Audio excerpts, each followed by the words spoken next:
Mes soucis, mes fardeaux à tes pieds, je dépose. Que tes vives eaux inondent mon âme, que ton Saint-Esprit vienne et prenne le contrôle.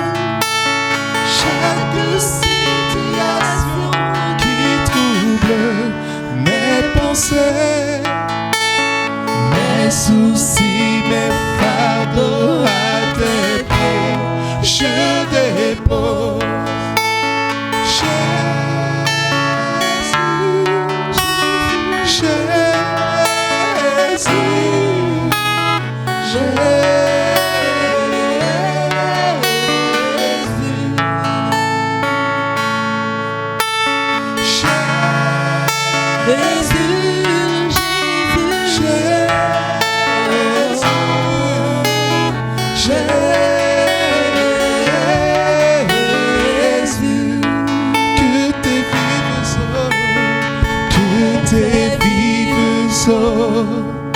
Inonde mon âme, que ton Saint-Esprit vienne et prenne le contrôle.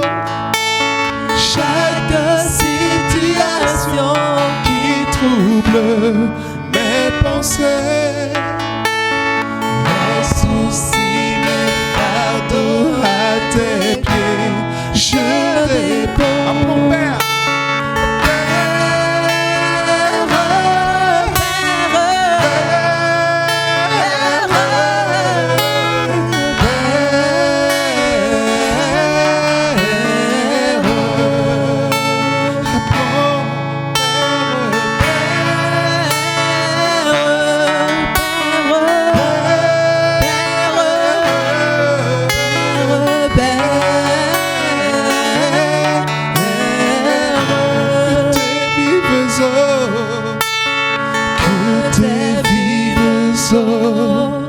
Inonde mon âme, que ton Saint-Esprit vienne et prenne le contrôle.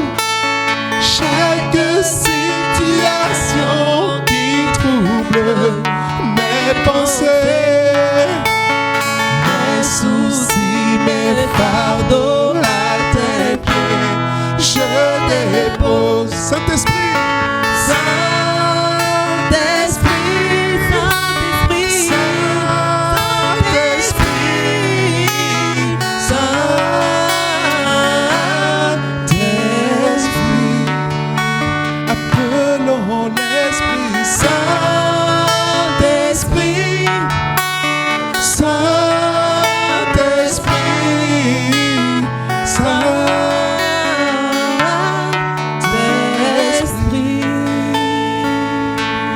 Alléluia. Acclamons Jésus, le Sauveur et le Seigneur de notre vie. Amen. Dis avec moi Amen. Amen. Dis avec moi Amen. Amen. Soyez encore bénis au nom de Jésus. Vous savez, chaque dimanche, nous venons dans la maison de Dieu pour recevoir la bénédiction. Nous venons dans la maison de Dieu pour recevoir la bénédiction. Parce que c'est la bénédiction qui nous fait vivre. Quand quelqu'un manque la bénédiction, il souffre. Quand vous voyez quelqu'un souffrir, il y a un problème de bénédiction. Mais la bénédiction, c'est d'abord des paroles avant de devenir la voiture, la femme, l'enfant, le mari, la santé, avant de devenir tout ce que ton cœur cherche. Dieu parle et la chose vient à l'existence. Dieu a créé tout par la parole. C'est pourquoi il continue d'agir par la parole. Il parle, il parle, il parle. C'est pourquoi il s'appelle Yahweh. Il parle. Le Dieu qui parle. Vous savez, il y a les autres dieux là, eux, ils ne parlent pas. Mais pour nous là, lui, il parle. Les autres dieux, c'est des cailloux, c'est des bois, c'est de l'eau. Mais le nôtre n'est pas un caillou. Il n'est pas une statue quelque part. C'est pourquoi lui, on l'appelle Yahweh. Lui, il parle. Il parle. Et comme il parle, la bénédiction est d'abord sa parole. Et puis après, ça devient ce que ton cœur cherche là. Tu vois ça maintenant dans ta main. Tu te vois assis maintenant dans ta voiture. Tu vois maintenant l'enfant que tu avais souhaité dans ton ventre et puis tu t'en vas coucher. C'est pourquoi chaque jour, cherchez la bénédiction. Amen. Quand les gens parlent mal de quelqu'un, ils sont en train de le maudire comme ça. Donc, il ne faut pas faire en sorte que les gens parlent mal de toi tous les jours. Quand on parle mal de toi, c'est bon. Quand les gens parlent mal de toi, là, ils sont en train de te maudire. Maudire, c'est mal dire. Parler en mal. Or, ton comportement peut faire que tout le temps, les gens parlent mal de toi. Donc, ils sont en train de te maudire tous les jours. Celui-là, il est mauvais, il est mauvais, il est mauvais, il est mauvais, il est mauvais. C'est bénédiction, mais c'est malédiction. Ils sont en train de te maudire comme ça. Parce que l'homme est le seul être sur la terre ici qui parle. Dieu l'a fait comme lui. Nous aussi, on parle. Tu parles comme Dieu. Donc, il ne faut pas faire en sorte que tous les jours, les gens parlent mal de toi. Tous les jours, les gens parlent mal de toi. Ils sont en train de maudire comme ça. Et puis, tu seras maudit si vraiment ce qu'ils ont dit là est vrai. Ça veut dire que la malédiction sans cause est sans effet, n'est-ce pas? Ça veut dire que quand il y a une cause, ça aura un effet. Si les gens disent que tu es mauvais et que vraiment tu es mauvais, tu es maudit. Donc, tous les jours, faites ce qui est bien et tout le temps, cherchez à ce qu'on vous bénisse. Amen. Et chaque dimanche, nous venons à l'église pour prendre la dose de bénédiction qu'il faut pour la semaine. C'est pas ça? Quand tu vas à la station, tu mets le carburant qu'il faut pour parcourir le chemin que tu dois parcourir. N'est-ce pas? Tu as 100 km à faire. Est-ce que tu vas mettre carburant de 50 km? Si tu ne mets pas les 100 km, tu ne vas pas arriver. Pas chaque dimanche, on vient à l'église pour prendre la dose de bénédiction qu'il faut pour toute la semaine. Donc, quand tu n'es pas venu dimanche à l'église, il y a pénurie de bénédiction. Parce que tu n'auras pas le nécessaire pour traverser la semaine en paix. Au lieu d'aller t'asseoir dans les bars, dans les boîtes de nuit, dans les choses qui n'ont rien, il n'y a pas de sens. Il vaut mieux venir t'asseoir à l'église, entendre la parole de Dieu. Le pasteur va te bénir et puis tu vas passer une semaine en paix. Alléluia. Il faut aimer venir dans la maison de Dieu. Il ne faut pas te faire prier. Il ne faut pas te faire... On va te supplier d'abord pour venir à l'église. Quand tu viens à l'église, tu ne viens pas pour le pasteur, tu viens pour toi-même. C'est-à-dire quand on va mourir là, on n'a pas même cercueil, hein? Chacun a son cercueil. Est-ce que vous avez vu, on a mis 2 personnes dans un cercueil. Chacun a pour lui pour partir. Donc c'est ta propre bénédiction là, tu viens chercher ici. Ce n'est pas à cause de quelqu'un, ce n'est pas pour plaire à quelqu'un, tu viens à l'église. C'est pourquoi tu n'as pas besoin qu'on te demande pardon pour aller à l'église. Tu n'as pas besoin de ça. Alors ce matin, Dieu me donne l'occasion d'être avec vous pour partager sa parole avec vous. Amen. Merci au pasteur pour tout le travail qui est en train d'être fait. Merci à tous les anciens. Et nous croyons que l'église de l'Essonne a un avenir glorieux devant au nom de Jésus.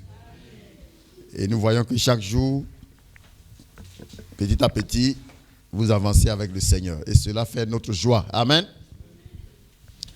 Alors ce matin, je voudrais vous parler de la puissance de la grâce de Dieu. La puissance de la grâce de Dieu. Vous savez, être dans la grâce de quelqu'un, c'est bénéficier de ses faveurs. La grâce, c'est une faveur. Si les hommes sont limités, si les hommes ont un pouvoir limité, notre Dieu n'est pas limité. Il peut te délivrer parfaitement. Il peut te sauver parfaitement. Il peut pourvoir à tes besoins parfaitement. Il peut te guérir parfaitement. Il peut prendre soin de toi parfaitement.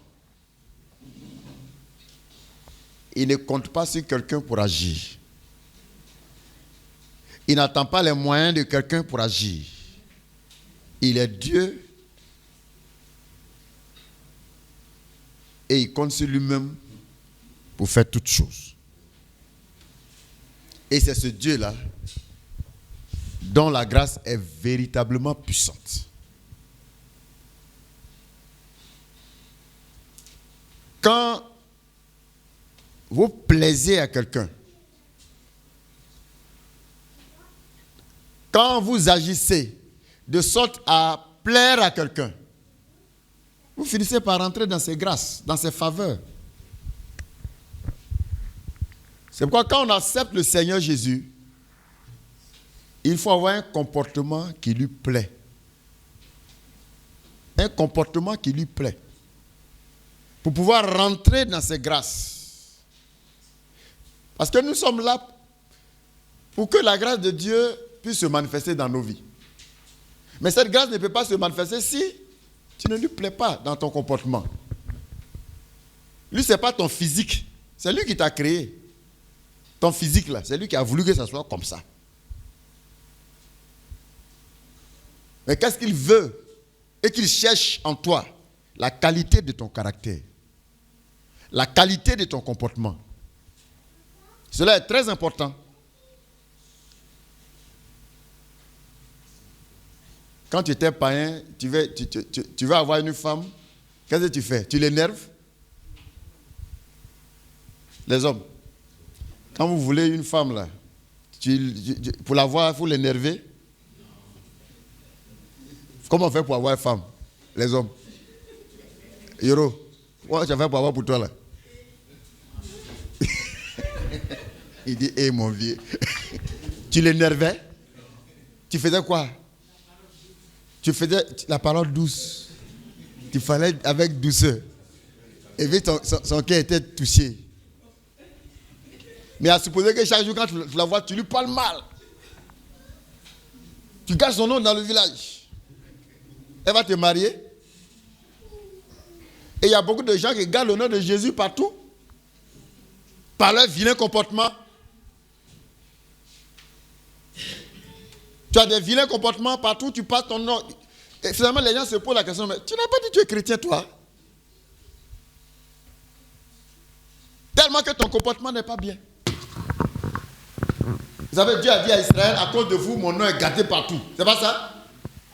Il dit, à cause de vous, Israël, mon nom est blasphémé parmi les nations. Mais à supposer que toi, ton comportement gâte le nom du Seigneur. Et puis un matin, et après avoir gâté le nom du Seigneur par ton vilain comportement, tu viens te mettre en prière. Seigneur, bénis-moi. Seigneur, bénis-moi. Ça veut dire, Seigneur, fais-moi grâce. Toi, tu gâtes le nom de quelqu'un, et puis tu veux lui dire de te laisser rentrer dans ses faveurs. Et voilà pourquoi des gens peuvent prier, jeûner, prier sans avoir exaucement. Parce qu'après avoir jeûné et prié, quand tu te lèves, tu gardes le nom du Seigneur partout, par ton comportement, par ton caractère, par ta manière de faire.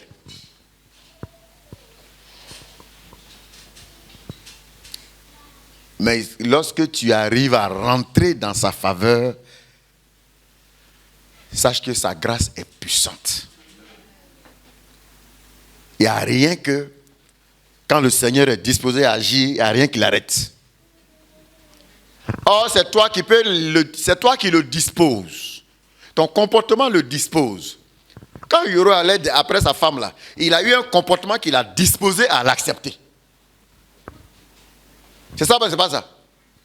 Il faut avoir un comportement qui dispose Dieu à agir. On ne vient pas à l'église comme ça. Quand on vient là, chaque jour, ce qu'on enseigne là, apprends à avoir un comportement qui dispose le Seigneur à agir. Il ne faut pas avoir un comportement qui l'énerve. Si tu l'énerves, il ne va pas agir. Tu ne peux pas aller draguer une femme que tu passes le temps à énerver et puis tu penses qu'elle sera ta femme demain. Ou bien les femmes. Maintenant, c'est les femmes qui draguent les hommes. Tu dragues un homme et puis tout le temps tu l'énerves. Tu penses que tu vas l'avoir? Est-ce que tu vas l'avoir?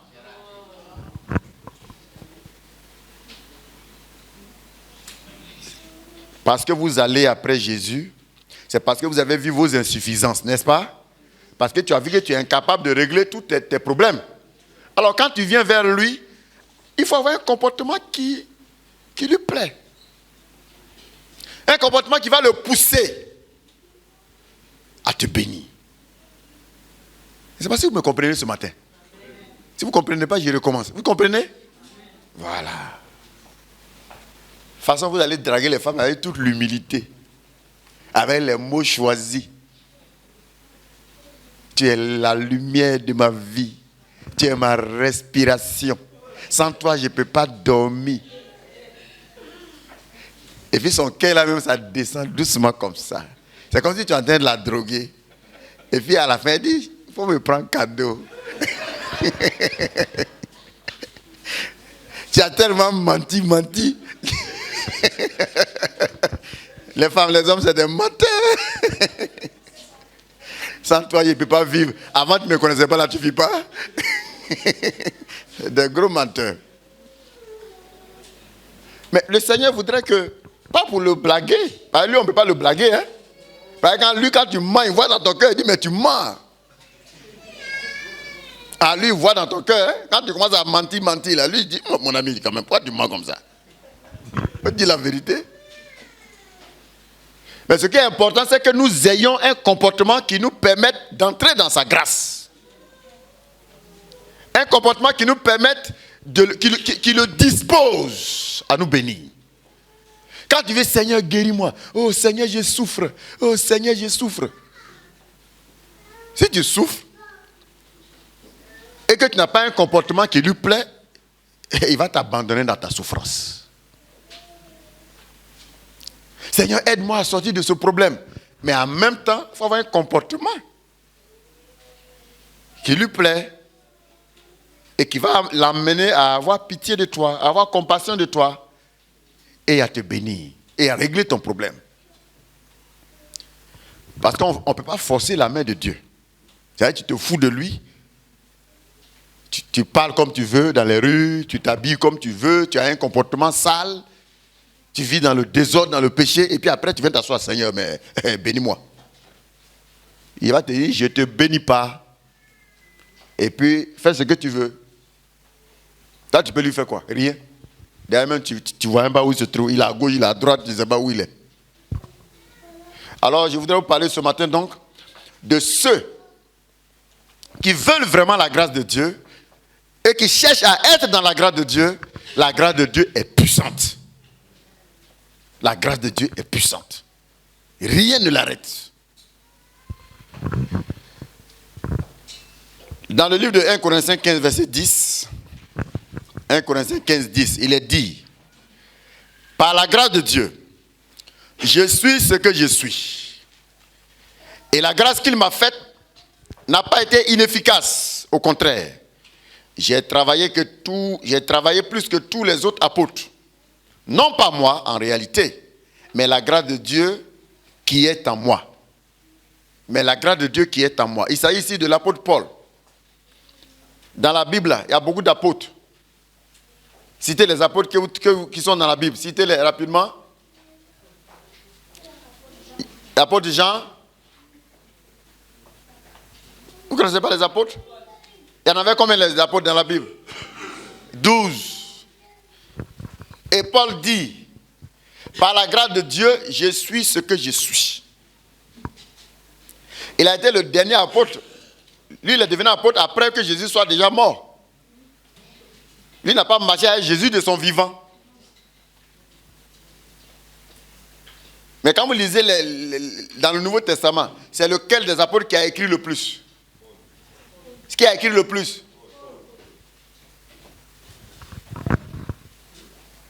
Et il a vraiment travaillé pour l'Église. Il n'a pas connu Jésus de son vivant. Mais il a vraiment travaillé. Et il dit dans ce passage, par la grâce de Dieu. Par la grâce de Dieu. Je suis ce que je suis. Et la grâce de Dieu qui est sur moi n'a pas été inefficace.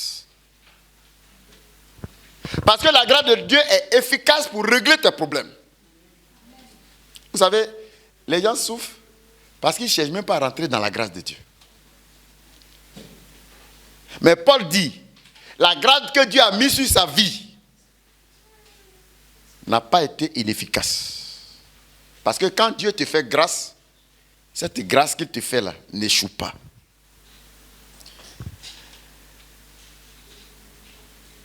Il dit, j'ai travaillé plus que tous les autres apôtres. Non pas moi, mais la grâce de Dieu qui était sur moi. Il a beaucoup travaillé. Et il ne s'attribue pas cette gloire. Il dit, tout ce que j'ai pu faire là, c'est parce que Dieu était avec moi. Et je voudrais que Dieu soit avec chacun d'entre nous ce matin.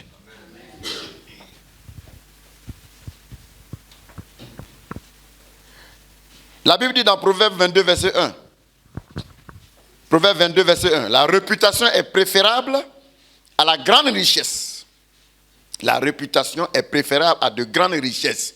Et la grâce vaut mieux que l'argent et l'or. La grâce vaut mieux que l'argent et l'or. Je ne sais pas s'il y a des gens dans cette ville-là qui le matin se lèvent pour chercher la grâce de Dieu.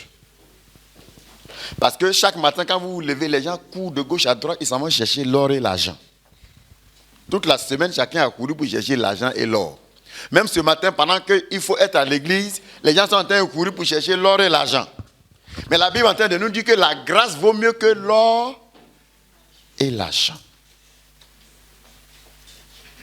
C'est pas extraordinaire ça? La grâce vaut mieux que l'or et l'argent. Pour que vous commenciez à comprendre qu'avoir la grâce de Dieu est donc très important alors. Si ça vaut mieux que l'argent. Vous savez pourquoi ça vaut mieux que l'argent? Si elle vous dit de choisir entre la poule qui pond les œufs et les œufs, vous allez prendre quoi? Vous allez prendre quoi? Mais pourquoi vous ne prenez pas les œufs? Ah. Parce que si tu as pris les œufs, quand tu vas manger les œufs là, si c'est fini, c'est fini. Mais si tu prends la poule, tu vas manger les œufs tous les jours. C'est pourquoi au lieu de courir derrière l'argent là, il faut courir derrière Dieu. C'est Dieu qui donne l'argent. C'est Dieu qui produit l'argent. Mais les gens préfèrent courir derrière l'argent et ils n'ont pas le temps pour Dieu. Tu es comme quelqu'un qui a choisi les œufs et tu as abandonné la poule. C'est-à-dire que tu n'es pas intelligent. Tu n'es pas sage. C'est pourquoi la Bible dit que la grâce vaut mieux que l'or. Avoir Dieu avec toi vaut mieux que celui qui a plein d'argent. Parce que quand Dieu se retire de ta vie, tu deviens misérable. Tu vas tomber et t'écraser en petits morceaux. C'est Dieu qui soutient le monde entier. C'est Dieu qui soutient chaque famille, chaque pays, chaque homme, chaque femme. C'est Dieu qui te soutient. C'est lui qui t'a créé. Quand il quitte en bas de toi, tu seras humilié, tu seras honni et tu vas terminer très mal avant ta mort. Et tu vas te retrouver en enfer demain. Mes frères, mes sœurs, cherchez la grâce de Dieu dans votre vie. N'écoutez pas les païens, les incrédules, les enfants du diable, ne les écoutez pas. Parce qu'eux, ils racontent des choses qu'ils ne maîtrisent pas. Ils parlent des choses qu'ils ne maîtrisent pas. Mais vous avez entendu la parole de Dieu.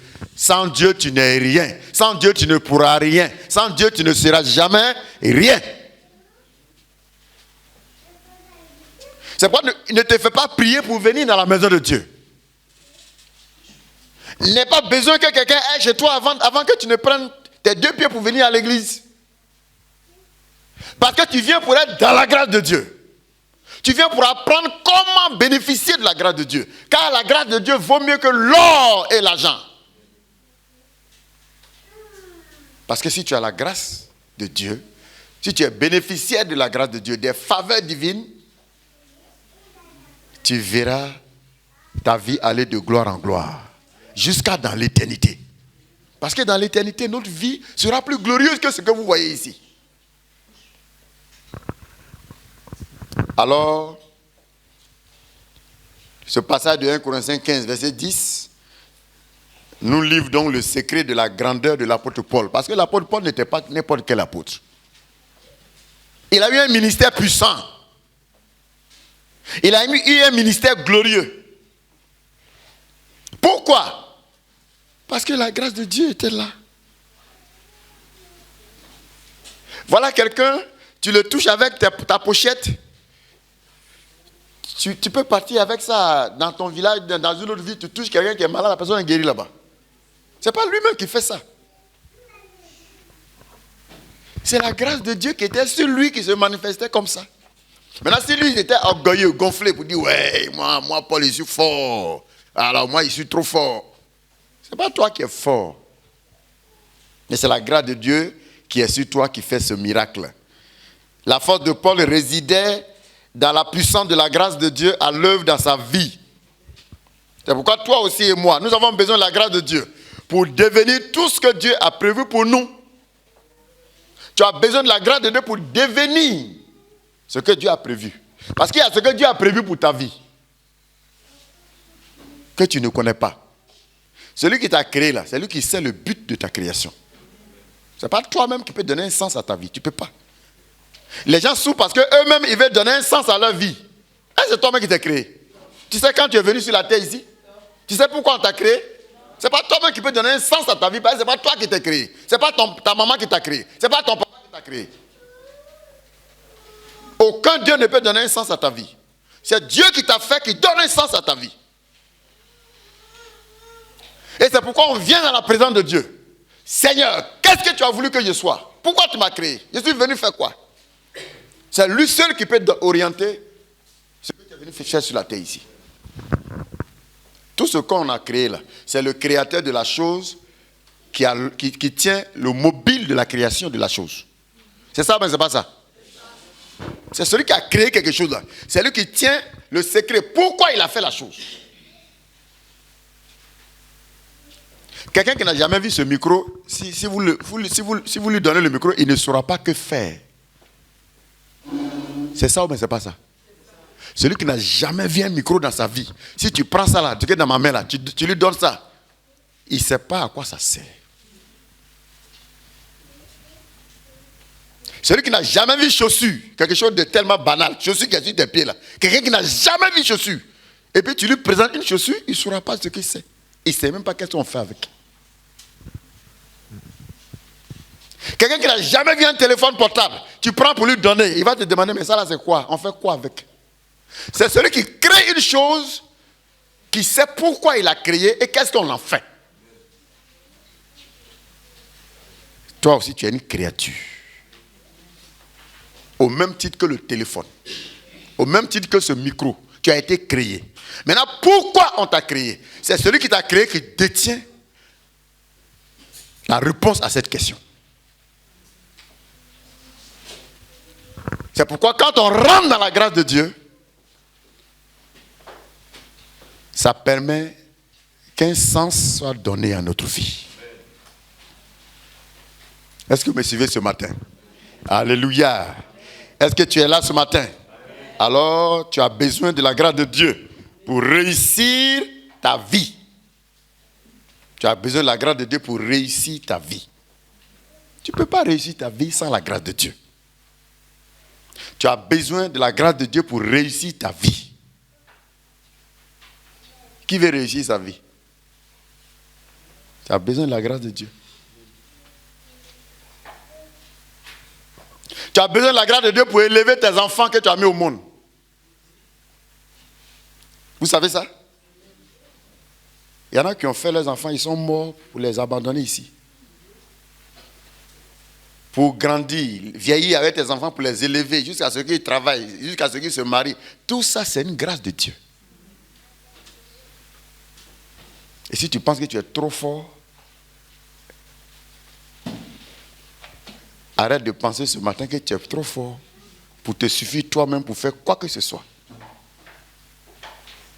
Tu as besoin de la grâce de Dieu pour élever tes enfants. Qui veut voir ses enfants grandir avant de mourir? C'est vrai? Vous voulez voir vos enfants, vos petits-enfants, vos arrière-petits-enfants? Mais c'est une grâce de Dieu. Oui, c'est une grâce de Dieu. Il y en a qui sont nés avec toi, même jour, actuellement, ils sont morts il y a longtemps. Oui. Avoir 60 ans, avoir 70 ans, avoir 80 ans, avoir même 20 ans, c'est une grâce de Dieu. Il y en a qui n'ont pas eu 20 ans, ils sont morts. Il y en a qui sont morts à 10 ans. Il y en a qui ont fini l'université. Ils devaient commencer à travailler dans la semaine. Ils sont morts. Je connais un jeune homme. Lui, il sortait comme avocat. Le jour où on devait aller les présenter, comment on appelle ça? Prêter serment. La même nuit, il est mort. Le matin, on vient pour le réveiller. Son cadavre est dans son lit là-bas.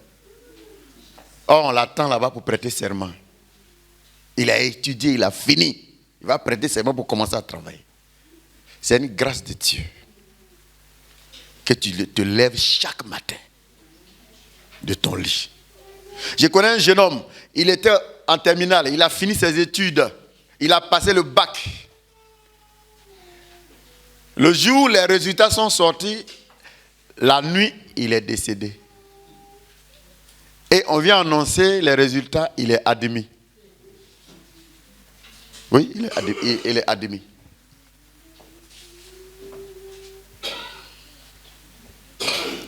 Ça dit quand vous pouvez vous lever le matin, aller au travail, revenir, vous ne savez pas que c'est une grâce. C'est une grâce de Dieu. Et quand on dit de chercher Dieu, les gens font malin. Ils ne t'écoutent pas. Ils pensent qu'ils sont là, ils sont trop forts, ils sont trop intelligents. Et puis ils appellent ça, oh, mais j'ai la chance. Quand ils ont un problème, puis ils sont sortis là, ils disent j'ai la chance. Dans la Bible, là, vous avez vu le mot chance? C'est les païens qui parlent de chance. On appelle ça la grâce de Dieu. Ce n'est pas chance. La chance, c'est un hasard. Est-ce que vous croyez qu'il y a un hasard qui existe? Il n'y a pas de hasard. Tout est dans le spirituel, tout se passe. Il n'y a pas de hasard. Désormais, ne parlez plus de chance, parlez de grâce. Tu es sorti d'une difficulté, il faut dire, oh, j'ai eu la grâce de Dieu. Attribue ton salut toujours à ton Créateur. Attribue toujours ton salut, ta bénédiction, ta délivrance, ta victoire au Seigneur. Et ainsi, tu es en train de valoriser celui qui fait ce travail dans le secret pour toi. Alléluia. Tu as besoin de la grâce de Dieu. Je connais un couple. Ils ont fait leur mariage à $15,000. Mais ça n'a duré que 1 an. Ils sont devenus chien et chat. Ils se sont séparés. C'est une grâce. Si tu es avec ton mari depuis 10 ans, depuis 20 ans, depuis 30 ans, Yoro, pour toi, c'est combien d'années? Aujourd'hui, assis sur ton dos. 19 ans. C'est une grâce. C'est une grâce d'avoir un mari qui t'aime pendant 19 ans. Ma fille, c'est ça? 19 ans d'amour.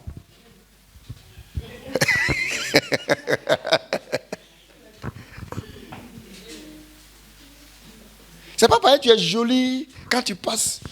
La femme, elle est jolie. C'est pas joli qui fait. C'est une grâce. Que ton amour reste dans le cœur de quelqu'un pendant 20 ans, 40 ans, 50 ans. C'est une grâce de Dieu. Il y en a qui sont plus jolis que toi, ils n'ont pas cette grâce. J'espère que je ne vous énerve pas ce matin. On peut continuer? La grâce de Dieu. Il faut avoir la grâce de Dieu sur ta vie pour avoir un mariage heureux. Ne compte pas sur ta beauté. Ne compte pas sur ton argent, sur ton travail. Bon, comme moi je travaille et puis lui il n'a rien. Il y en a qui sont assis ici, ils vont prendre des gars quelque part là-bas, ils n'ont rien. Et puis c'est la femme qui travaille. Puis quand le type arrive, tu veux le commander, tu fais ce que tu veux, tu écrases le type. Il n'a rien, mais un matin là, il va te claquer la porte et puis il fout le camp. Et toi, ton argent, vous allez rester dans votre lit là-bas.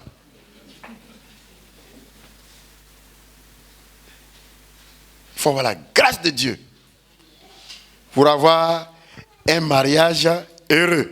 Il faut avoir la grâce de Dieu pour avoir une vie chrétienne même victorieuse. Parce que c'est pas pareil, tu es fort, mais tu es quelqu'un que tu peux avoir une vie chrétienne victorieuse. Tout ça, c'est la grâce de Dieu. Il faut avoir la grâce de Dieu pour réussir dans ton travail. Il y en a qui font le même travail que toi, mais ils échouent. Mais c'est la grâce de Dieu qui fera en sorte que tu puisses réussir dans ton travail, dans tes entreprises et dans tout ce que tu fais. Amen. La grâce de Dieu accorde des capacités. Quand on a la grâce de Dieu, on obtient des capacités, on obtient les ressources On obtient des aptitudes, des opportunités surnaturelles. Des opportunités surnaturelles. Tu es allé dans une entreprise, tu as tapé à la porte. On dit, il n'y a pas de travail ici. Pendant que celui qui a la grâce de Dieu, quand lui il vient, il tape, on dit, il y a travail.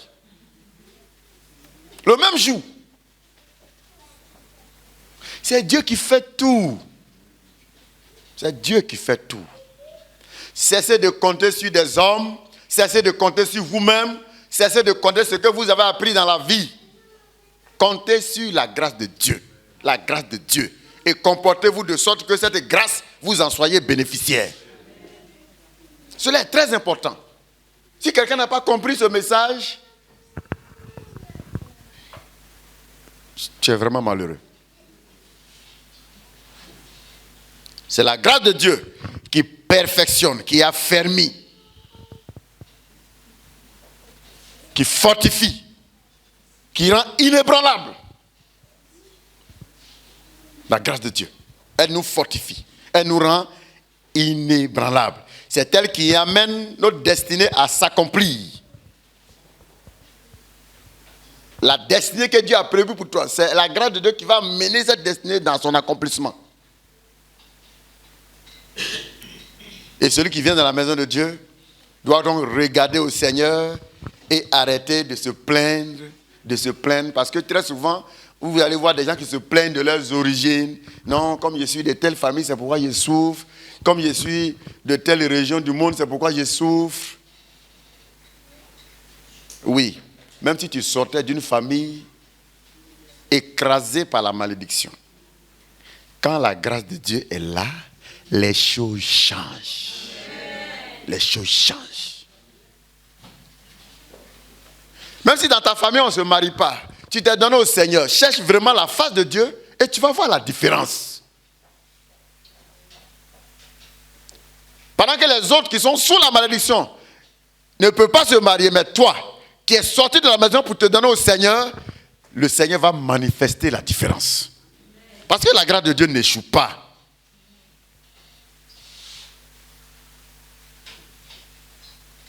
Te plaindre de tes origines, te plaindre de ta classe sociale d'où tu viens, de ce que tu n'as pas ceci, de ce que tu n'as pas cela. La grâce de Dieu, lorsqu'elle repose sur ta vie, elle peut combattre toute malédiction et la vaincre. Elle peut combattre toute influence mystique, toute influence sorcière et la vaincre. Il ne s'agit que de s'abandonner entièrement dans les creux du Seigneur. Quand la grâce de Dieu est avec toi, ni les circonstances, ni les ennemis, ni les impossibilités, ni les obstacles, ni les barrières, vous voyez, ne peuvent tenir devant toi. Toutes ces choses vont céder, vont céder, vont céder, vont céder. Les gens vont se dresser contre toi, mais ils vont finir par découvrir que tout ce qu'ils font là, ça ne marche pas. Quels que soient les obstacles qui vont être là, à un certain moment, ça ne tient pas. Parce que la grâce de Dieu est puissante pour te sauver. Elle est efficace pour te délivrer. Elle est efficace pour faire la différence. Vous voyez, dans la Bible, nous avons plusieurs personnes qui ont eu la grâce de Dieu. Tel que par exemple Joseph qui, par la grâce de Dieu, vous voyez, il est devenu premier ministre en Israël. Pardon, en Égypte. Premier ministre en Égypte. Joseph. Par la grâce de Dieu. Quelqu'un qui quitte son pays et qui arrive dans un autre pays en tant qu'un esclave. Et on le vend à un monsieur qui l'achète. Et de cette position, il se retrouve en prison. Et un matin, de la prison, il s'en va s'asseoir sur le trône pour gouverner tout un pays. Si ce n'est pas la grâce de Dieu, vous croyez que naturellement c'est possible? Il a fait quelle étude? Il a étudié quoi? Il a appris quoi? Mais c'est la grâce de Dieu qui a suffi pour que des choses comme ça se passent, parce que humainement c'est impensable. Quelqu'un qui arrive de son pays, il est esclave, on le fout en prison, et c'est de la prison, il sort pour aller gouverner tout un pays. On appelle ça la grâce de Dieu. Et c'est parce que la grâce de Dieu était sur ce jeune homme, sa grâce n'échoue pas. Parce que Dieu avait dit à ce jeune homme, tu seras grand. Et vous allez constater que ce jeune homme n'a jamais abandonné la main du Seigneur. Même dans les moments les plus pires de sa vie, il n'a pas laissé la main de Dieu. Il a entretenu une relation pour plaire et pour maintenir la joie de Dieu sur sa vie. Quand il a refusé d'aller avec la femme de Potiphar, ça a plu à Jésus ou même ça a énervé Jésus. Vous voyez? Quand ses frères qui l'ont méprisé, qui l'ont vendu, quand il ne les a pas haïs, il a gardé leur amour dans son cœur. Ça a plu à Dieu ou même ça n'a pas plu à Dieu. Vous voyez, il a entretenu une bonne relation avec son Dieu. Quand on veut la grâce de Dieu, chaque jour, il faut poser des actes pour plaire à Dieu. Ça, c'est très important. Avant d'aller chercher à prier, là, premièrement, il faut chercher à plaire à Dieu d'abord. Alléluia. Dis à ton voisin, plaire à Dieu d'abord. Plaire à Dieu d'abord. Amen. Plaire à Dieu d'abord. Parce que ça vient avant la prière. Cette nuit, tu as passé la nuit dans les bras d'un amant ou bien d'une amant quelque part, et puis le dimanche matin, tu viens t'asseoir à l'église, et puis tu dis, Dieu, bénis-moi. Il dit, je ne donne pas les bonnes choses aux chiens. Plaire à Dieu passe avant la prière que tu commences à faire. Car celui qui détourne l'oreille pour ne pas écouter la parole de Dieu, pour ne pas écouter ce que Dieu dit, même sa prière devient une abomination. Vous avez déjà appris ça? La grâce de Dieu qui était sur Joseph a permis que Joseph devienne premier ministre. La grâce de Dieu qui était sur Marie a permis que Marie devienne la mère de Jésus de Nazareth. Ce n'était pas que Marie était la meilleure des femmes en Israël. C'était une grâce. Une grâce. Et Dieu lui a fait grâce de devenir la mère du sauveur de toute l'humanité. C'est une grâce. Parce que quand Dieu fait grâce, Dieu, lui, il n'échoue pas. Dieu n'échoue pas. Ce qu'il s'engage à faire, il l'accomplit. On a vu l'apôtre Paul tout à l'heure. La grâce de Dieu qui a été sur lui, lui a permis d'être le grand apôtre que nous voyons dans la Bible. La grâce de Dieu ordonne et dispose tout en votre faveur. La grâce de Dieu ordonne et dispose tout. Vous savez, le Seigneur a dit, j'ordonnerai à la bénédiction d'être avec vous. Mais ça, c'est pour ceux qui sont dans sa grâce. Ceux qui cherchent à lui plaire chaque jour.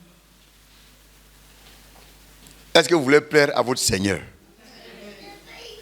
Cela est très important. Hiro, pourquoi depuis 19 ans, vous êtes ensemble avec ta femme? Parce que chaque jour, tu cherches à lui plaire, n'est-ce pas? Est-ce que chaque jour, tu l'énerves?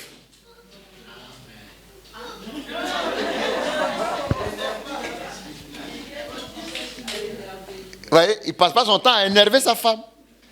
Le secret des foyers qui durent, c'est les foyers où l'homme cherche à plaire à la femme cherche à plaire à l'homme. C'est ça, mais ce n'est pas ça. Mais un foyer où chacun énerve son ami, chacun énerve quand ça va arriver à un degré où c'est insupportable, chacun prend sa route. Chercher à plaire à l'autre, ce n'est pas une faiblesse. Au contraire, c'est une force. Chercher à plaire à l'autre. Chercher à plaire, ce n'est pas une faiblesse, c'est une force. Parce que c'est ce qui permettra que la relation tienne. Si vous voulez que votre relation tienne avec Jésus, il faut lui plaire. Quand tu demandes à Dieu, Seigneur, bénis-moi, Seigneur, viens régler tel problème. Quand le Seigneur vient régler ton problème, quand il t'exauce, ce n'est pas pour t'énerver. C'est pour te faire plaisir aussi. C'est pour que tu sois content de lui. Donc toi aussi, fais ce qui va faire que lui aussi soit content de toi.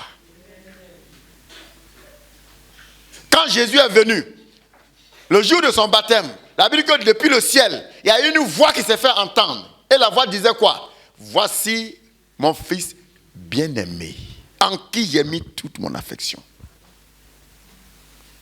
Il fait ma joie, ce fils-là.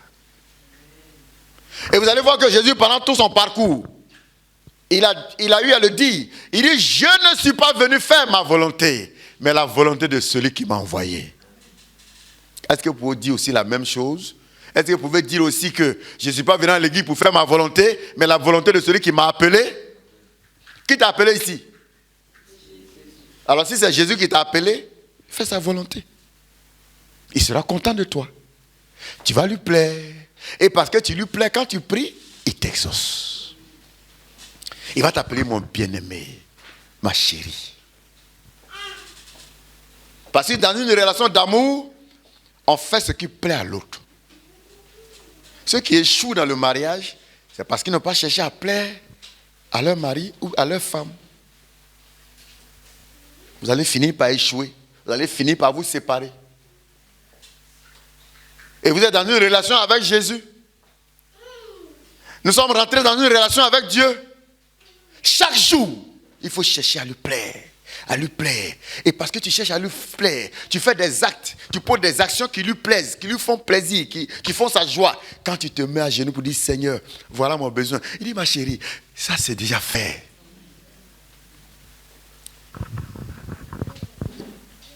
Les grands dragueurs de femmes, les gros menteurs, là, souvent ils disent aux femmes, tes désirs pour moi sont des ordres. Tes désirs pour moi sont des ordres. Les gros menteurs, c'est ça? Tes désirs pour moi sont des ordres. Si c'était vraiment vrai. Pour que tes désirs pour Dieu deviennent des ordres, il faut lui plaire. Tu plais au Seigneur. Tu fais sa joie. Quand tu passes, oh, voici mon fils. Vous voyez, quand vous avez un enfant qui fait votre joie, partout où vous passez, vous avez l'envie de le présenter aux gens. Il dit aux gens, ah, hey, mon ami, ça c'est mon fils, hein? Ça c'est mon fils. Mais si ton enfant fait ta honte dans le village, est-ce que tu vas le présenter aux gens? Quand tu passes même, vous voyez, quand quelqu'un n'aime pas sa femme, il n'a pas envie de la présenter aux gens.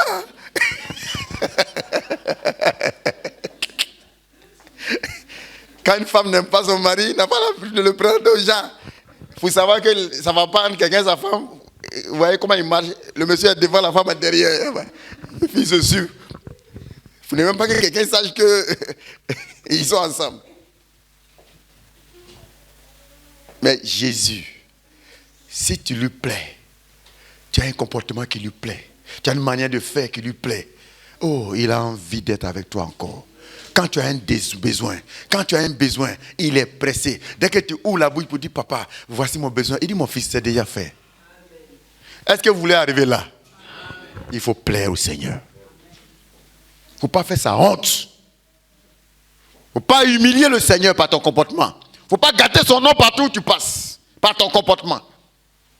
Ce n'est pas que tu ouvres ta bouche pour parler mal de lui, mais ton comportement fait qu'il a honte de toi.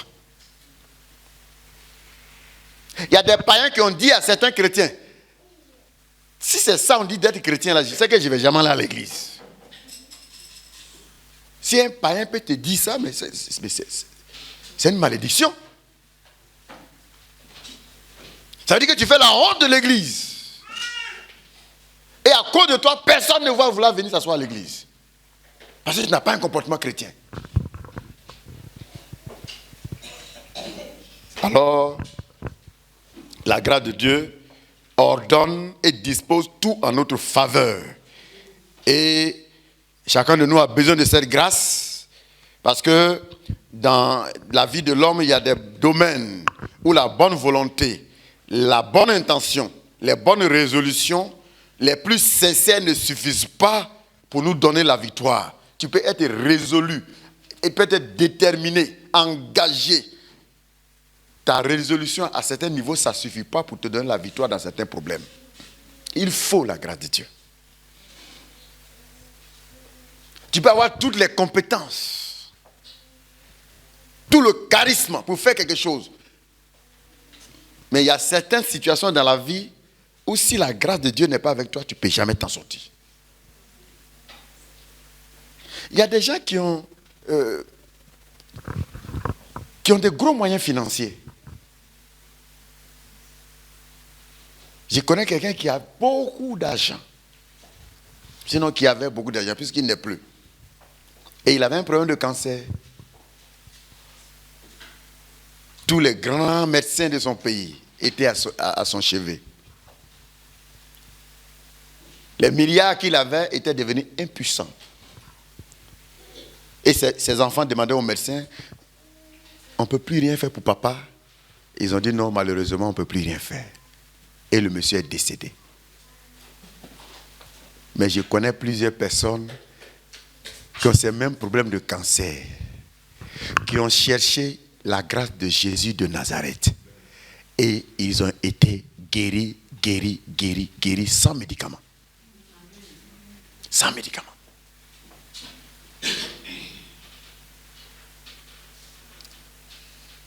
J'étais au Danemark le dimanche dernier. On a fait un programme, il y a un frère qui dansait. Il danse, il se couche à terre, il roule. Il se met sur ses fesses et puis il se traîne à terre. Il roule, il saute. Vous savez pourquoi? Parce que la grâce de Dieu l'a visité quelque part. Il avait un cancer. Et la grâce de Dieu a fait qu'il a été guéri du cancer. Qu'est-ce qu'il peut donner à Dieu? Il se jette à terre et puis il roule. Il danse, il saute, il se met sur ses fesses et puis il traîne. Il dit, c'est ce que je peux faire pour lui. La grâce de Dieu, elle est puissante. Elle est puissante pour régler tous nos problèmes. Car elle vaut mieux que l'or et l'argent. Mais malheureusement, le cœur que vous prenez pour aller chercher l'argent, si vous pouvez prendre le même cœur pour chercher Dieu, vous allez trouver Dieu. Il suffit de passer 2 heures dedans à l'église, chacun est déjà pressé pour aller à la maison. Non, j'ai un rendez-vous à telle heure, j'ai un rendez-vous. Oh. Peut-être tu n'as rien compris. Tu ne sais pas que le plus important, c'est ce qui se passe ici. Parce que la grâce de Dieu, c'est elle qui va produire un bon résultat à ce rendez-vous où tu veux partir là-bas. Si Dieu n'est pas avec toi, le rendez-vous ne va pas marcher. Ça ne va rien produire. La grâce de Dieu. Elle fait marcher les paralytiques. La grâce de Dieu ressuscite les morts.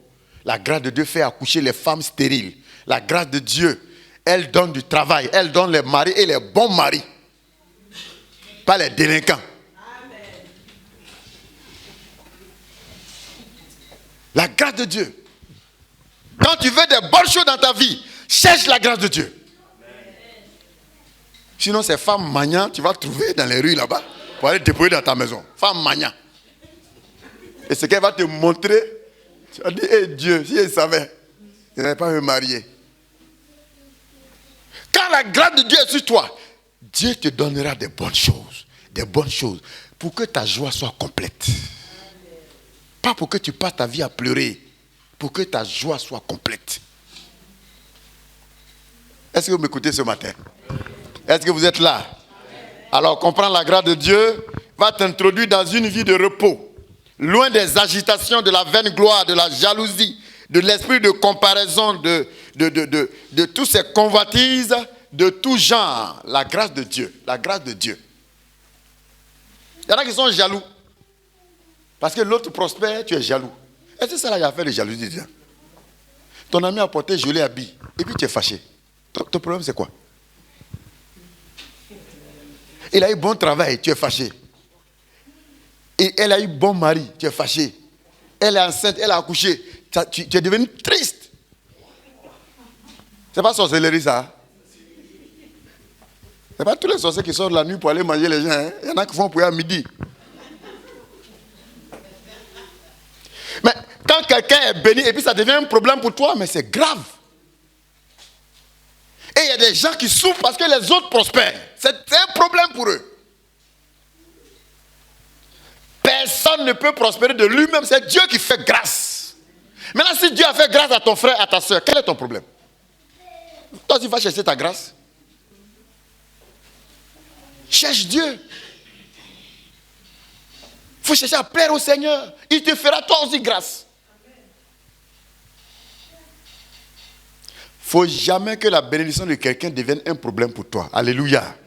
C'est pas bon. Ta soeur s'est mariée, c'est devenu un problème pour toi. Tu es triste. Pourquoi elle s'est mariée? Pourquoi elle n'est pas restée et puis nous tous on sera comme ça?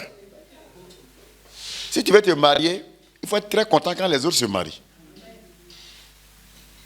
Si tu veux faire enfant, il faut aimer les enfants des autres. Il y en a qui n'aiment pas les enfants des gens. Quand ils voient les enfants, qu'est-ce qu'il a morveux comme ça, morveux, il ne faut pas me toucher, morveux là. Toi-même tu as été morveux. Qui n'a pas été morveux ici? On a tous été morveux, on est passé par là. Tu étais une petite morveuse. Laisse-moi. Tu as porté Julie, bien, il ne faut pas me salir. Un bébé morveux. Et puis quand tu es à la maison maintenant, oh Seigneur, je vais être enceinte, il faut me donner un enfant. Je dis, bon, mais c'est un morveux qui va venir. Et comme tu n'aimes pas les morveux, il ne te donne pas. Parce que c'est un morveux qui va sortir. Il y a des gens qui mettent barrage à eux-mêmes leur propre prière, par leur comportement. Ils ne cherchent pas à plaire à Dieu. Non. La grâce de Dieu. Et celui qui comprend la grâce de Dieu, c'est de croire que rien n'est impossible à Dieu. Comme l'ange qu'il a dit à Marie. Quand on comprend la grâce de Dieu, c'est dit qu'on a compris que Dieu là, rien ne lui est impossible. Et on reste tranquille afin qu'il nous envoie la solution. Vous savez, quand l'ange est venu dire à Marie, tu seras enceinte, c'était une jeune fille vierge. Elle n'a jamais connu un garçon. Parce que celui qui croit à ce que Dieu dit, c'est dit que la personne croit dans la grâce de Dieu. Tu crois que la grâce de Dieu est suffisante. Quand on dit la grâce de Dieu me suffit, la grâce de Dieu me suffit. Je crois que tout ce que Dieu a dit là, il est capable de le faire. Parce que Dieu ne ment pas. Ce n'est pas un menteur. Celui qui comprend la grâce de Dieu, cela permet de diminuer, vous voyez, la taille de tes problèmes, de tes stress, vous voyez, de tes dépressions, de tes plaintes, pour vivre des miracles extraordinaires chaque jour. Quand tu comprends la grâce de Dieu, ça diminue tous tes stress. Il y a des gens qui sont dans la foi, ils sont chrétiens et puis tout le temps ils sont stressés. Ils sont stressés. Ils ont peur. Ils sont remplis de soucis, d'inquiétudes. C'est que tu ne comprends pas la grâce de Dieu. Si tu comprends la grâce de Dieu et de quoi la grâce de Dieu est capable dans ta vie, tu es plus paisible et plus tranquille que des gens qui ont plein d'argent dans un compte bancaire quelque part. La présence de Dieu dans une vie, dans un cœur, tu dors. Moi, quand je dors la nuit, là, je dors sans cauchemar. Comme on le dit souvent, je dors comme un bébé. Quand je me réveille, c'est que c'est pour prier. Ce n'est pas parce qu'il y a un problème qui m'a réveillé. Il y a des gens qui se réveillent en pleine nuit et puis ils sont assis sur leur lit. Ils réfléchissent. Et ce problème-là, comment ça va se passer? Et demain, comment on va faire? Comment on va faire? Mais tu souffres trop. Je te donne le secret ce matin. C'est de croire que la grâce de Dieu est suffisante. La grâce de Dieu est suffisante. Elle est suffisante pour régler tes problèmes. Elle est suffisante pour apporter la réponse à toutes ces interrogations qui sont dans ton esprit. Au lieu de passer le temps à te soucier, tes soucis ne pourront rien changer.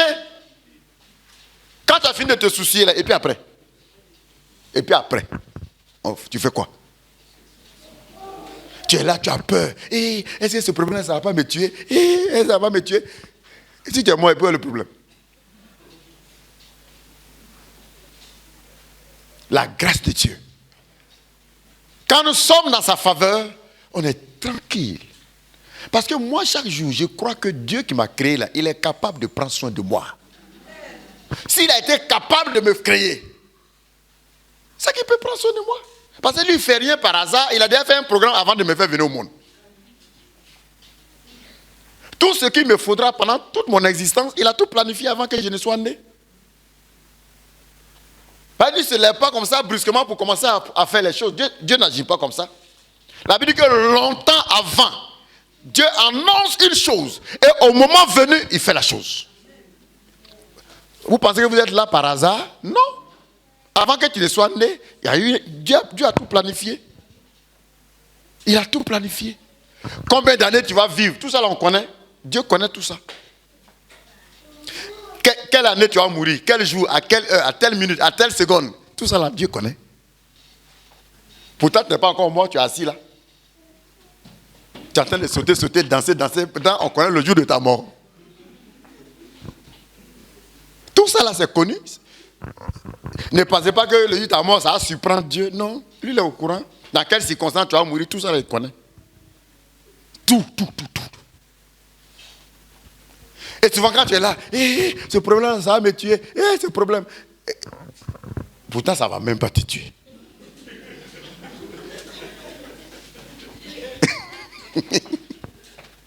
Ça ne va rien te faire même.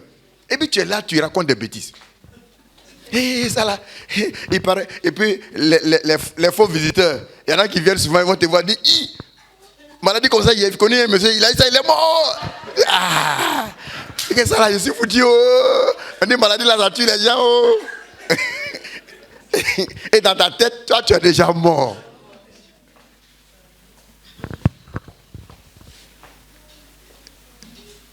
Tant que Dieu n'a pas mis son cachet final, il n'y a rien qui peut t'arriver.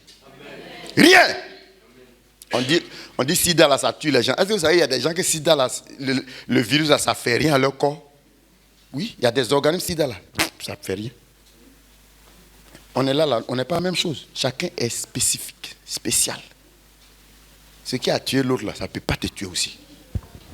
C'est Dieu qui donne l'ordre et puis tu vas mourir. On a connu Ebola. Il y en a qui ont eu Ebola. Le même jour, mais ils sont morts. Il y en a qui ont eu Ebola, ça n'a rien fait. Quand la grâce de Dieu est là, c'est extraordinaire. Et c'est pourquoi il a dit, parce que ma grâce est sur toi, 1000 tomberont à ta gauche, 10 000 à ta droite, tu ne seras pas atteint. Tu ne seras pas atteint. Parce que ma grâce est sur toi. Cherchez la grâce de Dieu. Au lieu de rester en train de lamenter, en train de trembler tous les jours. La grâce de Dieu, c'est extraordinaire. Là où les portes sont fermées, la grâce de Dieu est sur toi. Quand tu arrives, les portes s'ouvrent. Et puis on dit, mais pour toi là, comment tu fais? Il faut leur répondre, la grâce de Dieu est sur moi. Vous savez, beaucoup de gens parlent de Dieu, mais ils ne connaissent pas Dieu. Quand quelqu'un connaît Dieu, il est tranquille. Il est tranquille. Il dit, c'est dans le calme que se trouve votre force. Parce que lui, il agit dans le calme. Il n'agit pas dans les agitations. Actuellement, c'est chaud. Actuellement, là, on dit la vie est dure, la vie est dure. Si c'est dur pour les autres, pour moi, ce n'est pas dur. Israël a fait 40 ans au désert. 40 ans. Vous avez appris qu'ils sont partis aux champs? 40 ans. Ils n'ont pas eu faim. Chaque jour, manger là, ça quitte au ciel, ça fesse, et puis ils mangent. Pendant 40 ans. Ils ont porté même habit, même chaussures. Pendant 40 ans, ce n'est pas gâté. Dites-moi si quelqu'un a porté une chaussure ici pendant 10 ans et puis ce n'est pas gâté. 40 ans. Parce que Dieu était là. Parce que Dieu était là. Quand Dieu est là, ta vie devient une vie extraordinaire. Une vie de miracle. Et toi-même, finalement, tu te poses la question, mais qu'est-ce qui se passe? Vous pouvez vivre le surnaturel. Tout dépend. Il faut plaire à Dieu. Je répète. Quand vous voyez qu'il y a la paix et le calme dans un foyer, c'est que monsieur cherche à plaire à madame, madame cherche à plaire à monsieur. Ça soutient la relation. Mais tous les jours, chacun énerve son camarade. Énerve. Hier, lui qui t'appelait chérie, tu lui as dit quand tu m'énerves.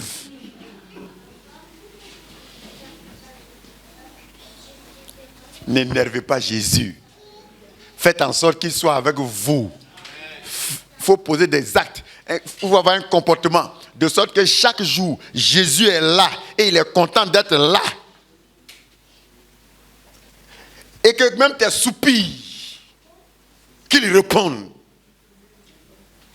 Rapidement. C'est possible. Tout dépend de chacun d'entre nous. Alléluia. C'est pourquoi il ne faut pas rejeter la grâce de Dieu pour bâtir seul ta vie. Car celui qui bâtit sans Dieu bâtit en vain. Amen. Il faut associer Dieu, le Dieu de toute grâce, à tout ce que tu fais. Parce que Dieu lui-même, là, c'est lui-même qui est la grâce. C'est lui-même qui est la grâce. Parce qu'il faut éviter de tomber dans le piège de croire que de toi-même, tu peux faire quelque chose. Tu ne peux rien faire de toi-même.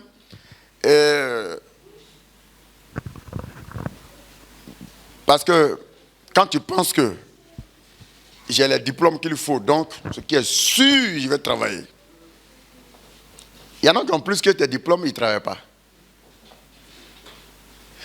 Tu penses que tu es tellement belle. Quand tu te regardes dans le miroir matin chez toi à la maison. Oh, comment je suis tellement belle. Femme comme ça, comment je peux manquer mari? Il y en a qui sont plus jolis que toi et n'ont pas mari.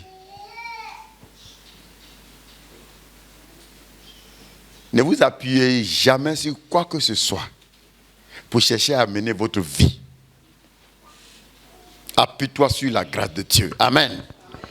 Alors, nous allons voir d'où vient la grâce de Dieu.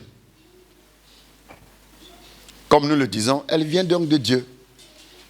La grâce vient de Dieu. Le livre de Psaume. Le Psaume 84, verset 12. Psaume 84. D'où vient la grâce? D'où vient la grâce? Le Psaume 84, le verset 12, nous dit ceci. Car l'Éternel Dieu est un soleil et un bouclier. L'Éternel donne la grâce et la gloire. Il ne refuse aucun bien à ceux qui marchent dans l'intégrité. Il ne refuse aucun bien. Il ne refuse aucun bien à ceux qui marchent dans l'intégrité. La grâce vient de Dieu. Et Dieu voudrait que nous soyons intègres. Et nous ne manquerons d'aucun bien. Job était intègre. Il ne manquait d'aucun bien. On peut lire encore. Jacques 1, le verset 17. Jacques chapitre 1,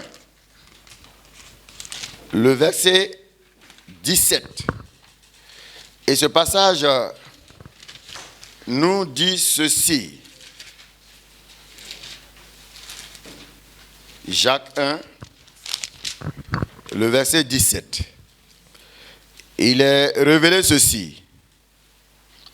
Puis, il dit, tout bien fait et tout don parfait viennent d'en haut. Ils descendent du Père des Lumières, en qui il n'y a ni changement, ni homme de variation. Tout bien précieux, toute bénédiction, toute faveur véritable que chacun voudrait dans sa vie, la Bible dit que ça vient du Seigneur. Toutes ces choses viennent de Dieu. Donc, tout le bien que chacun de nous est en train de chercher, c'est la grâce de Dieu. Alors, d'où vient la grâce? La grâce nous vient de Dieu. Et les hommes ne peuvent donc nous l'accorder. Et elle vient surtout par Jésus. La grâce vient par Jésus. C'est pourquoi nous devons accepter Jésus. Et nous devons rester dans le Seigneur. La grâce vient par Jésus. Dieu donne la grâce. Elle vient de Dieu. Mais c'est à travers Jésus que nous recevons la grâce. Entre nous et Dieu, il est le médiateur. Il est le canal. Le canal de par qui toute bénédiction et toute grâce excellente passe pour nous atteindre. Vous pouvez lire ça dans le livre de Jean. Jean, le chapitre 1, le verset 17. Jean 1, le verset 17. Et la Bible nous révèle ceci. Il nous a dit, à partir du verset 17, en effet, la loi a été donnée à travers Moïse, mais la grâce et la vérité sont venues à travers Jésus-Christ. La grâce est venue à travers qui? À travers qui? La grâce est venue à travers Jésus. Donc, quand tu veux la grâce de Dieu, il faut être en Jésus. Il faut être en Jésus. Il ne faut pas venir seulement t'asseoir à l'église. Sois en Jésus. La grâce, ce n'est pas ceux qui viennent s'asseoir seulement à l'église. Il faut être en Jésus. Donne ta vie à Jésus. Donne ton cœur à Jésus. Abandonne-toi dans la main du Seigneur.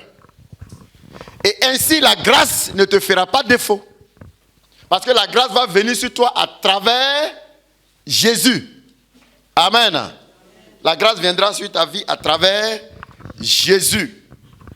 Alors, croire en Jésus comme notre Seigneur et Sauveur nous donne accès à la grâce de Dieu. Et lorsqu'il règne dans nos vies, la grâce est avec nous. Celui qui se donne à Jésus et qui donne sa vie à Jésus, la grâce de Dieu est avec lui. Et quand Jésus règne dans ta vie, quand Jésus règne sur ta vie, quand Jésus commande ta vie, quand c'est lui qui guide ta vie, alors la grâce est avec toi. Laisse-toi guider par Jésus. Amen. Est-ce que tu peux dire à ton voisin, laisse-toi guider par le Seigneur? Parce que celui qui se laisse guider par Jésus, la grâce de Dieu est sur lui. Il faut se laisser guider par Jésus. Et cela est vraiment important que chacun de nous se laisse guider par Jésus. Le mot est bien choisi. Il faut se laisser guider. Amen. Guider, guider, guider. Quand on prenait un vélo, il y a le guidon. C'est pas ça? Quand tu fais le guidon comme ça, le vélo va vers où? Il va là-bas. Quand tu fais comme ça, c'est pourquoi on dit guider. Guider. Ça veut dire que tu te laisses conduire, orienter, diriger par Jésus. Il ne faut pas te diriger toi-même. Il ne faut pas conduire ta vie toi-même. Laisse Jésus prendre le volant de ta vie. Et parce que Jésus est au volant, la grâce de Dieu sera là. La faveur de Dieu sera là.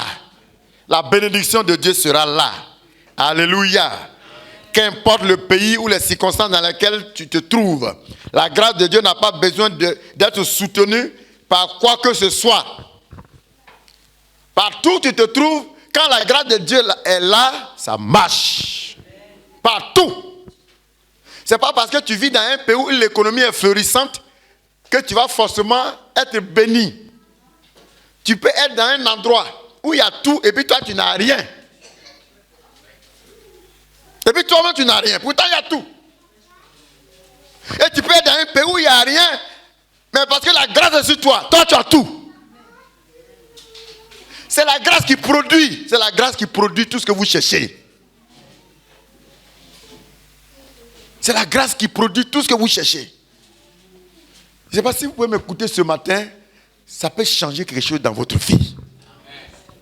La grâce de Dieu, elle est puissante pour ouvrir les portes. Elle est puissante pour opérer toutes sortes de miracles. La grâce de Dieu. Vous savez, les gens peuvent venir s'asseoir à l'église, on peut faire des programmes et puis tout le monde est touché par le Saint-Esprit, puis quelqu'un n'est même pas touché. C'est Dieu qui fait grâce. C'est Dieu qui fait grâce. Et Dieu fait grâce à qui il veut. Amen. Voilà. Donc, il faut éviter de compter sur tes forces, sur ton intelligence, sur ton argent.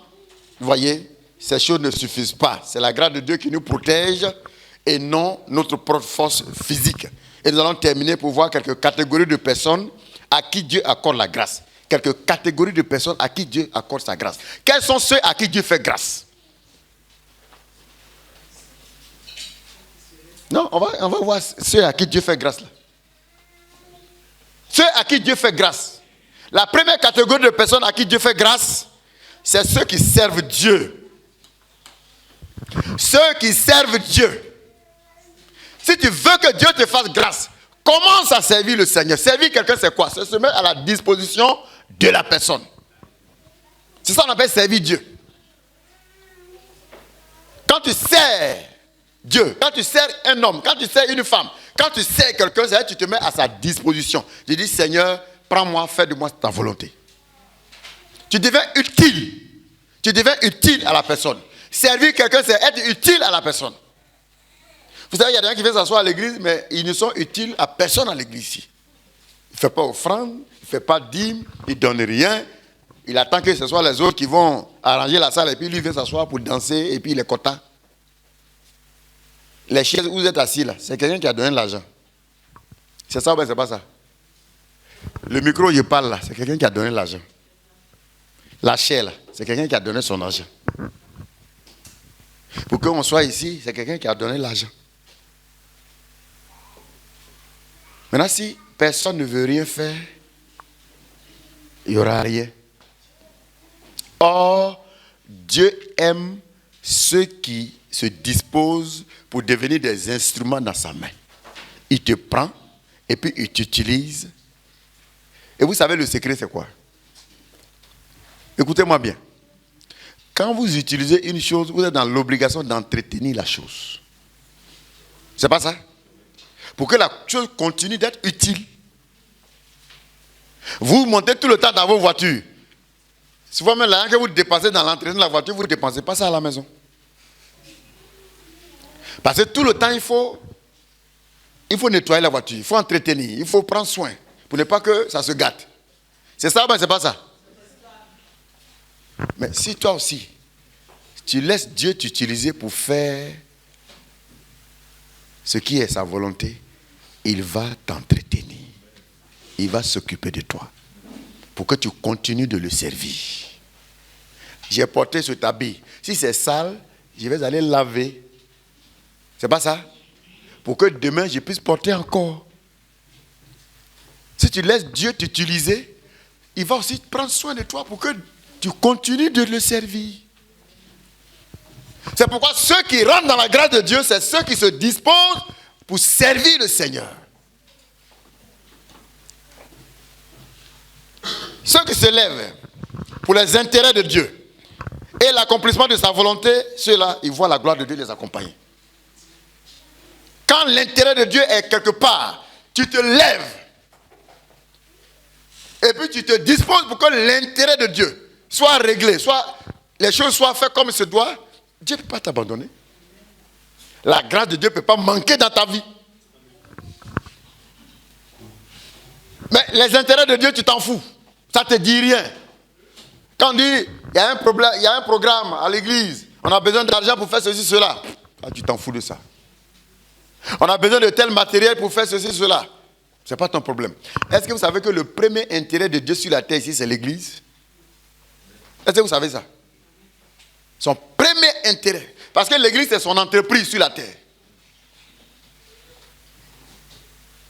C'est à travers l'église que Dieu gagne des gens pour les envoyer au ciel là-bas. Si l'église ne fait rien, si l'église ne travaille plus, il n'y aura personne au paradis. Le ciel, c'est l'église qui est en train de peupler le ciel. C'est l'église qui est en train de peupler le ciel. C'est pourquoi l'église, on ne joue pas avec. L'assemblée du Seigneur, on ne joue pas avec. Lisons ce passage de Romains. Romains 15, 17 à 19. Romains chapitre 15. Romains, le chapitre 15, 17 à 19. Et il est écrit ceci, à partir du verset 17. Je peux donc me montrer fier en Jésus, en Jésus-Christ de l'œuvre de Dieu. En effet, je n'oserais rien mentionner si Christ ne l'avait pas accompli par moi, pour emmener les non-juifs à l'obéissance par la parole et par les actes, par la puissance des signes et des prodiges, par la puissance de l'Esprit de Dieu, ainsi que depuis Jérusalem et en rayonnant jusqu'à Lyrie. J'ai abondamment propagé l'évangile de Christ. J'ai abondamment proclamé l'évangile de Christ. L'apôtre nous révèle ici que tout ce travail qu'il a fait, c'était pour la joie du Seigneur. Il s'est donné pour sauver des gens de partout. il s'est donné, il s'est disposé. Si Dieu l'a si puissamment utilisé, c'est parce qu'il s'est beaucoup disposé. Quand on dit qu'il est devenu un grand apôtre, c'est parce qu'il s'est beaucoup disposé. Il s'est vraiment disposé. Vous savez que cet apôtre, il a été beaucoup maltraité. L'apôtre Paul a été tellement maltraité qu'à un certain moment, il a dit, de toute façon, il a souffert là. Même Jésus n'a pas souffert comme ça. Il a osé dire ça. Ça veut dire qu'il s'est vraiment disposé comme un instrument dans la main de Dieu. Et je voudrais vous dire ce matin, celui qui se dispose pour que Dieu l'utilise, la grâce de Dieu ne va pas te manquer. La grâce de Dieu ne va pas te manquer. La grâce de Dieu sera sur toi, elle va demeurer sur ta vie. Parce que tu es un instrument dans la main du Seigneur. Il ne faut jamais penser que tout ce que tu dépenses à l'église, tu es en train de perdre ton temps, tu es en train de gaspiller ton argent, tu es en train de jeter de l'argent à l'eau. Non, non, non. C'est parce que, en le faisant, tu vas faire que ton Seigneur sera content de toi. En fait, tu es en train de rechercher la joie de ton Seigneur. Vous savez qu'il est écrit, ainsi que la fiancée fait la joie du fiancé, c'est ainsi que toi, tu feras la joie de ton Seigneur. Actuellement, nous sommes dans une position de fiançailles avec notre Seigneur. Et le Seigneur voudrait que chacun de nous fasse sa joie. Quand il te voit, il dit, oh ma chérie, je suis très content de toi. Je suis vraiment content. Et comment tu peux faire la joie de quelqu'un et puis il va fermer les yeux quand tu es en train de soupirer. Quand tu es en train de gémir, comment il va fermer les oreilles? Jamais. Si vous écoutez ce message ce matin, quelque chose peut changer dans votre vie. La deuxième catégorie de personnes à qui la grâce de Dieu ne manque pas aussi, c'est les hommes humbles, les femmes humbles. L'humilité. L'humilité, elle est très importante. Vous reconnaîtrez toujours un bon chrétien par son humilité. Il n'y a pas de chrétien orgueilleux. Ça n'existe pas. Et ça n'a jamais existé. Tous les vrais chrétiens sont humbles. Tous les vrais serviteurs de Dieu sont humbles. Ils ne sont pas dans les fanfaronnades. Ils sont là pour se faire voir, pour bavarder. Vous voyez, c'est les tonneaux vides qui font bruit. Quand barrique là, il n'y a pas l'eau dedans. Quand tu tapes, ça fait... Mais quand c'est rempli, quand tu tapes, ça fait...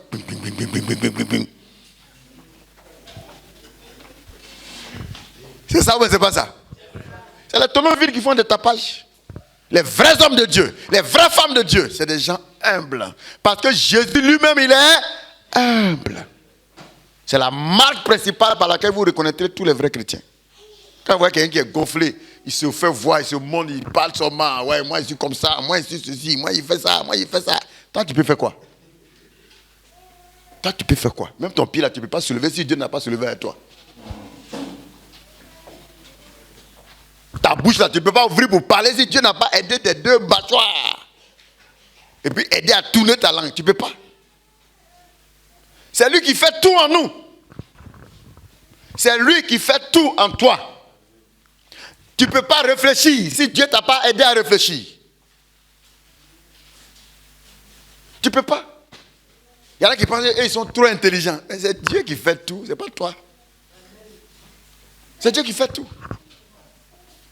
Soyez marqués par l'humilité. Amen. Soyez des gens humbles. On n'a pas de devenir bêtes. On n'est pas bêtes.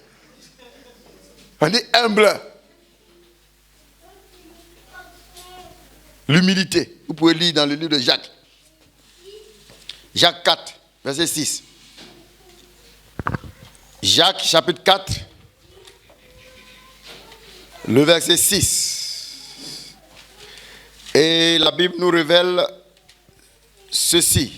Jacques 4, verset 6. Et il est écrit, cependant, la grâce qui m'est accordée est plus grande encore. C'est pourquoi l'Écriture dit, Dieu s'oppose aux orgueilleux, mais il fait grâce aux humbles. Dieu fait grâce aux gens humbles. Mais Dieu résiste aux orgueilleux. Il résiste. Il résiste. Mais il fait grâce. Il laisse le passage aux humbles, mais il ferme la porte aux gens orgueilleux. La troisième catégorie de personnes à qui Dieu fait grâce, c'est ceux qui aiment le Seigneur. Ceux qui aiment le Seigneur. Est-ce qu'il y a des gens qui aiment le Seigneur dans cette salle? Dieu fait grâce à ceux qui aiment le Seigneur. On va lire ça dans le livre de Éphésiens. Ceux qui aiment le Seigneur, Dieu fait grâce. Éphésiens, le chapitre 6, le verset 24. Éphésiens 6, 24. Éphésiens 6, 24, il est écrit ceci. Quand la grâce, il dit que la grâce soit avec tous ceux qui aiment notre Seigneur Jésus-Christ d'un amour que rien ne peut corrompre. La phrase termine par un mot très important. Que la grâce de Dieu soit avec ceux qui aiment notre Seigneur Jésus-Christ, qui aiment le Seigneur par un amour que rien ne peut corrompre. Rien ne peut corrompre. Il y en a qui ont un amour corrompu. Amour corrompu, là, ça ne va pas au loin. C'est un amour où en bas, là, ce n'est pas vrai, ce n'est pas clair. Tu peux aller derrière une femme et dire, ma chérie, je t'aime, je t'aime. Oh, c'est parce que tu n'as pas papier. Tu vas l'utiliser pour avoir papier demain. Ce n'est pas vrai amour, c'est un amour corrompu. Quand on aime quelqu'un, qu'il ait l'argent, qu'il n'ait pas l'argent, on l'aime. Qu'il soit malade, qu'il soit en bonne santé, on l'aime. C'est ça on dit amour. L'amour là, c'est pas convoitise. Parce qu'elle a des jolis mollets, tu regardes ces mollets, des mollets comme ça là, c'est joli, hein? C'est pas amour. Demain, maladie peut enlever les mollets là, ça devient plat. Et puis amour est fini. Ici là, l'amour inaltérable dont parle ce texte est un amour qui ne change pas, quelles que soient les circonstances de notre vie. C'est un amour qui coûte notre meilleur. C'est un amour qui ne change pas, qui ne varie pas. Et ceux qui aiment le Seigneur d'un tel amour, c'est ceux qui, quand tout va bien, ils sont des bons chrétiens. Quand rien ne va, ils sont toujours des bons chrétiens. C'est de cet amour-là qu'on entend parler. On ne parle pas de chrétiens clignotants. Chrétien clignotant, il est... Quand tout va bien, en tout cas, ils sont zélés. Quand ils viennent à l'église, ils dansent. Et puis, toi qui ne danses pas, dis, attention, tu ne danses pas, faut danser. Louons le Seigneur. Parce que là, il a un peu d'argent dans la poche, il a mangé à la maison, il a payé le loyer. En tout cas, il n'y a pas de problème ce jour-là. Mais le mois prochain, il a eu des problèmes. Il n'a pas payé maison. Il n'a pas payé les factures. En tout cas, il y a plein de problèmes. Quand il vient s'asseoir. On dit, mon frère, viens louer le Seigneur. Il dit, oh, laissez-moi. Et puis il est assis là. On dit, mais il y a quoi? Tu ne loues pas là? Vous voyez, ça, c'est pas amour. Ceux qui aiment le Seigneur, en tout temps, en toutes circonstances, ils sont debout. Même quand rien ne va, vous ne saurez même pas qu'il a des problèmes. Les bons chrétiens là, vous allez voir, il est rayonnant de joie. Pourtant, si il te dit son problème, toi-même tu vas dire, mais comment tu fais? Et puis malgré tout ce bagage-là, tu arrives à rire. C'est un vrai chrétien. Il aime Jésus. Parce qu'il croit que ce Jésus-là, il va faire quelque chose d'un moment à l'autre. Et il sait que ce Jésus-là ne va jamais l'abandonner. Quand ils ont attrapé Jésus, ils l'ont frappé, ils ont maltraité, ils ont mis sur la croix. Est-ce que vous avez vu qu'il était découragé? Il n'était pas découragé. Au contraire, il a dit aux gens, dans 3 jours, je serai ressuscité. Parce qu'il croyait que la grâce de Dieu est puissante pour le ressusciter. Il n'était pas inquiet. Je vous dis, vivez votre foi. Il faut vivre ta foi.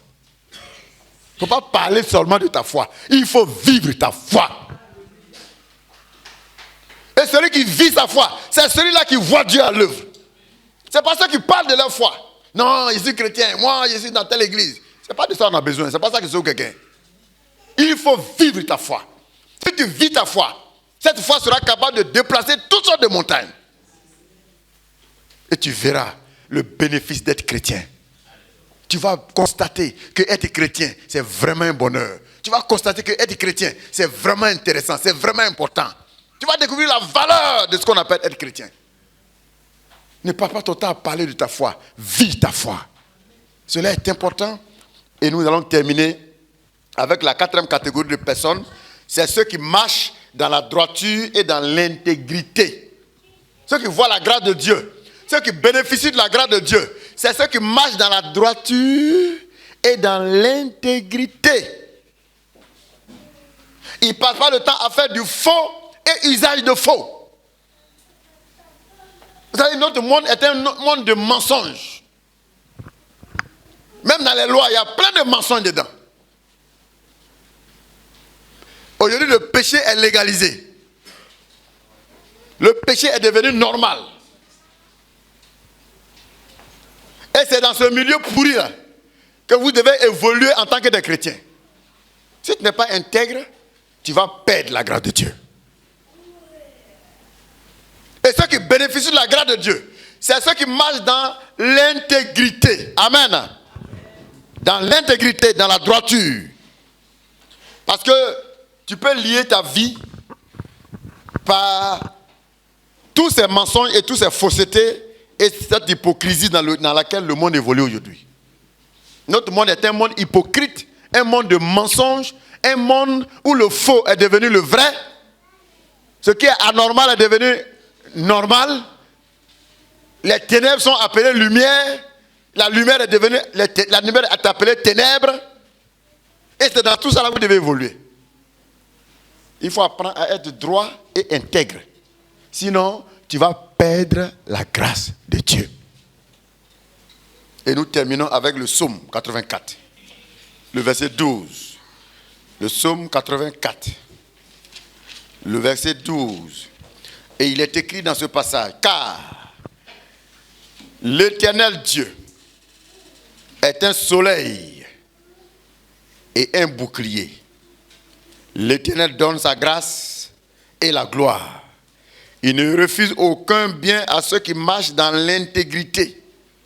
Il ne refuse aucun bien à ceux qui marchent dans l'intégrité. Job était intègre. Dieu ne lui a pas refusé sa grâce.